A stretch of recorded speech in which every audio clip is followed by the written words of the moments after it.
Hello and welcome to the podcast channel of Mission Shunya. I am Girish Shivakumar.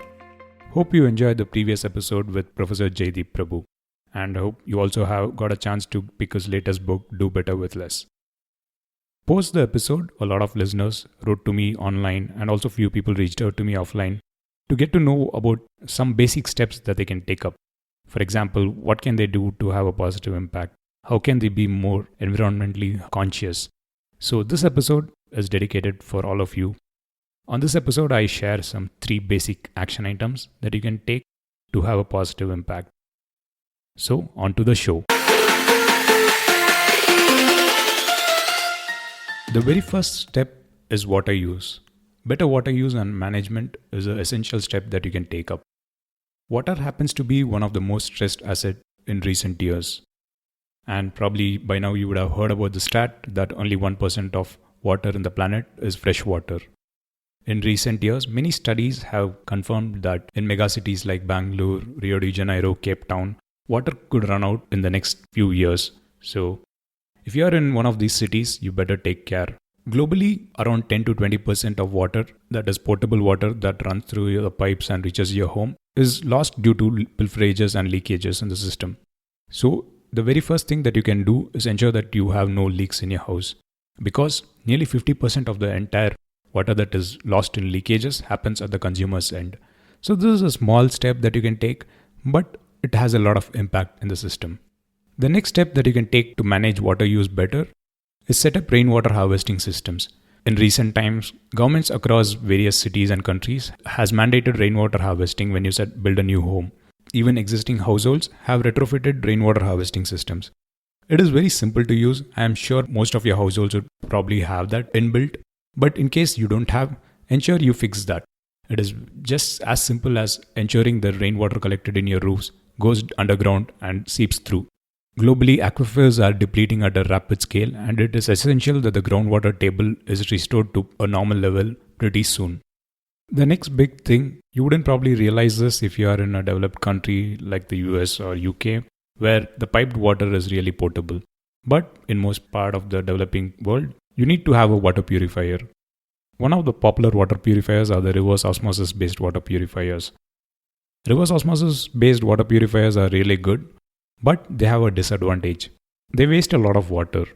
For example, a 15-liter RO purifier like the one that I have consumes nearly 30 liters of water to purify 15 liters. So it wastes a lot of water. Nearly 100 to 150% of the water is wasted. But you can put this water to better use. You can route this water to your garden, or you can probably collect it and use it for other purposes in your household. When I say this as an action item to few people around, they consider this as a very trivial one. Why would you want to collect the water and then you put it to use later? I mean, why not let the water just go in the drains? But imagine about 40 to 50 liters of drinking water is consumed in an average household. But you would be probably using around 100 liters of water. I mean, you would be paying for the water in the first place, and also at a broader picture, what happens is that it takes a lot of energy to get the water to your home. So, a small step like this makes a positive impact. Now, on to action step number 2, lighting systems. The very first thing that I would probably tell people is let the natural light in. There is no substitute for natural lighting. But we need to use lighting systems. If you happen to be one of the people who use the old incandescent bulbs, well, it's a good opportunity for you to leapfrog to the latest technology, the LED solutions. Well, you might ask me that why is it important? Lighting accounts for about 10 to 20% of an average electricity consumption in a household. So lighting is key. As a matter of fact, if you probably go to energy efficient lighting systems, the LED bulbs, you can bring down the cost of electricity consumption by 50%. So that'll be a big saving. The other key thing and why LED solutions are very efficient is that nearly 100% of the energy supplied is converted to light, as against around 20% of the old incandescent bulbs. LED bulbs also last really long. They last up to 40,000 to 50,000 hours, which is more than 10 times the normal light. Globally, there is a huge momentum towards LED lights.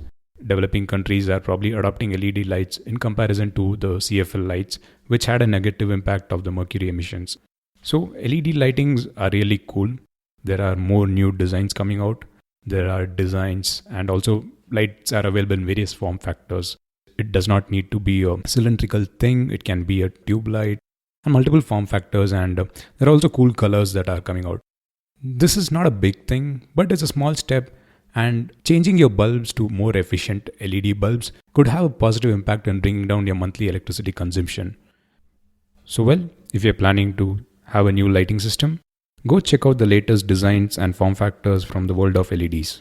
It could be probably a little expensive upfront, but remember the savings happen during a lifetime. It's a small step, but I hope you take it up. It has a positive impact. The third and final action item that I have for you is appliances. Choosing energy efficient appliances is really a key thing for sustainability. You might probably look around and find a lot of electronic appliances in your households, be it refrigerators, washing machines, TVs, and so on. In the last few years, last couple of decades in fact, governments around the world have various programs to ensure that there are energy efficient appliances in the market. Be it the Energy Star program in the US, the Energy Label program in the EU, or even the Energy Star program in India and Australia. So all these programs want to make sure that all the appliances are rated as per the efficiency and consumers can pick the most efficient ones.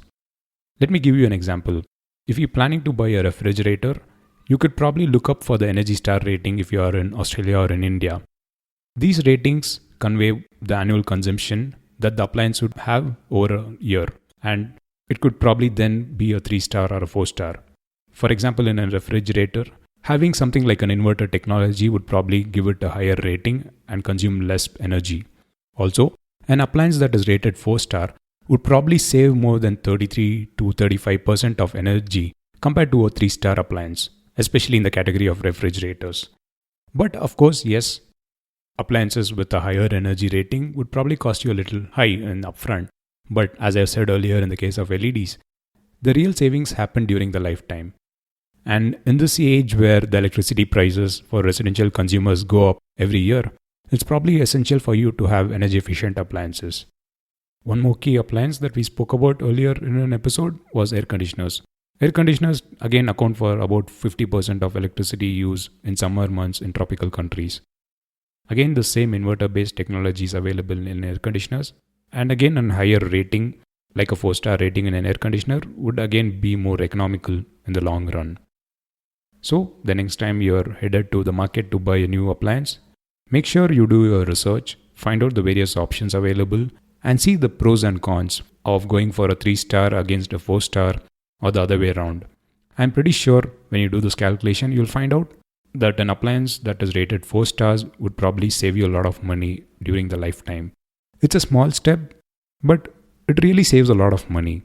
And if you're looking for small steps, this is one of the best things that you can do. So, just to recap, the 3 steps that you can probably do is to ensure better water use and management. Step 2, ensure that you have LED lights in your home. And step 3, ensure that you buy energy efficient appliances. Now on to this week's action item towards Mission Shunya. The best thing that you can do after listening to this podcast is take an action. Pick a step from the 3 that I mentioned and make sure that you implement that in the next 30 days. But if you are doing all the 3 steps, well, the very best thing that you can do after that is to ensure you spread the word about it. Make sure you share the podcast to a friend or colleague, or go and talk to a neighbor who has not adopted this and ensure that they are also doing this. Mission Shunya happens by spreading awareness and spreading message to various people and ensure that even they are part of this transition to a zero carbon economy. I would like to know what you think of the podcast. You can write me an email, missionshunya@gmail.com. You can also find me on other social media platforms. Go by the handle @missionshunya. If you have any topic that you want me to cover, if you have any general feedback, you can always reach out to me. If you like the podcast, I hope you have subscribed to it on any platform that you're listening to it. I would appreciate if you give me a rating and write a review on Apple Podcast. It definitely helps in spreading the word and it ensures that the podcast is visible to a lot of people around the world. So please do that. It really helps. A special thanks to all the listeners who have wrote a review on Apple Podcast. So until next time, when I get back on the podcast in 2 weeks' time, signing off, this is Mission Shunya towards a zero carbon economy.